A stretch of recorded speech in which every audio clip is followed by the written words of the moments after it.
There's no way not to be cool in this car, right? You sit in this car, you're automatically cool. Absolutely. I think the cool factor goes up by 10, easily getting behind the wheel. Knowledge is also cool. And here at the museum, it's also patriotic.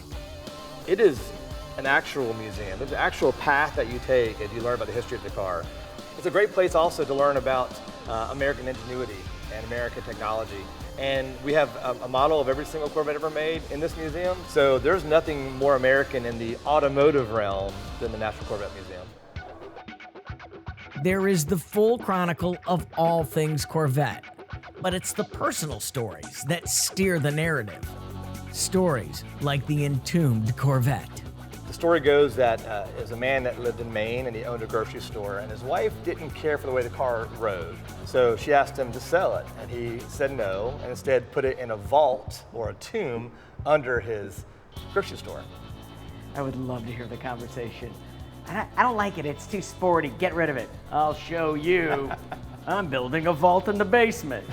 27 years later, the car was freed and later found its way to the museum, where the vault was recreated, complete with windows so the grocer could see his static sports car. But what it did provide us is the most preserved, naturally preserved, untouched 54 car in the world. It's got 2,000 miles on it. The original air in the tires from 1954 is still in the tires of the vehicle now.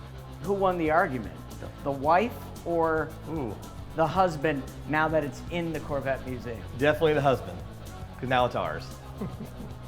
One of the biggest stories in the museum happened in the museum itself in 2014.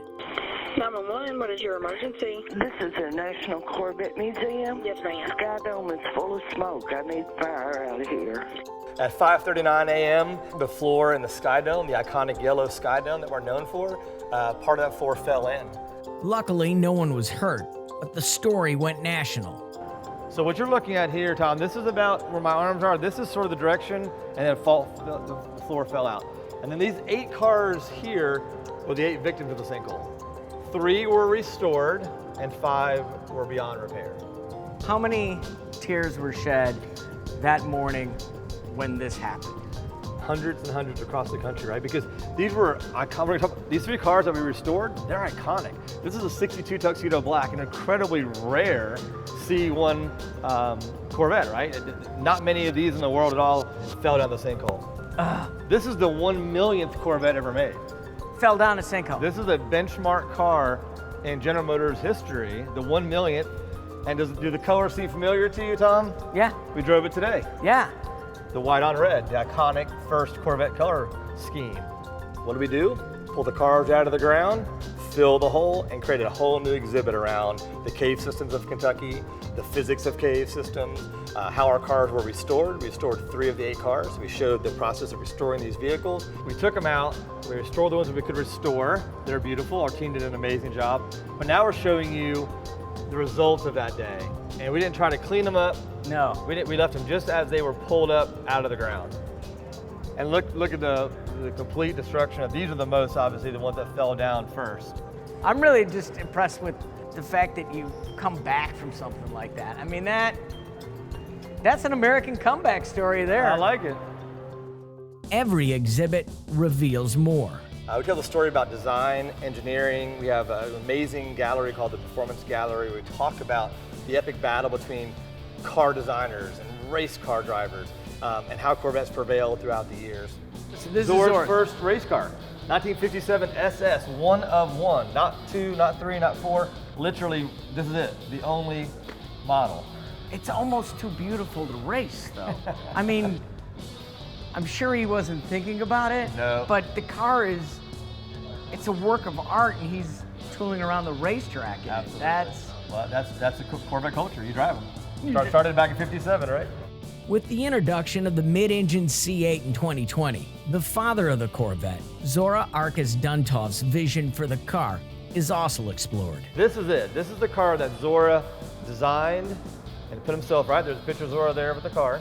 So as early as '59, they were thinking about a mid-engine design. It only took them then, of course, 61 years, but we're there. And from there, we follow the path through the 60s, 70s, 80s, 90s 2000, now 2020, we'll end with this beautiful C8 car and show that sort of that trail of history getting to that 2020. But unlike other museums, you can actually drive away with part of the exhibit if you pre-purchase from your local dealer. So you can choose to have your car delivered at the National Corvette Museum, and then you meet with our delivery host for an hour or two, learning about the vehicle, tour the museum, have lunch at the cafe, and then my whole staff comes out and cheers you on as your car exits the museum down Victory Lane. If you don't ever do this, you're making a huge mistake. Didn't know what to expect, but seeing the car walking in sets the tone for the day, and then you get to go through and see all these cars and listen to the history and learn all the things that you really don't get to see, that still being a Corvette fan.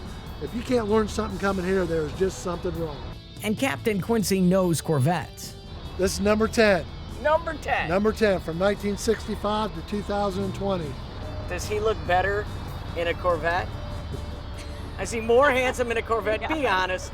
Absolutely. But owning a Corvette is more than cosmetic. It's generational, even for those racing the cars down the road. I actually bought a 2001 Z06 Corvette, brand new, had museum delivery. Ben and I flew up. He was probably 3 or 4 years old. Never in my life did I think that we would be back there and he would be racing me in that car. That was incredible.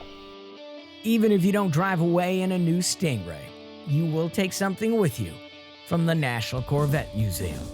But when you come here and you see the history and you see the evolution from 53 to 20, when you think about what's gone into creating these cars, I think you walk away thinking, whether you're a Corvette fan or not, I think you leave here more of an automotive fan than ever before, and maybe we converted a few folks to Corvette in the process.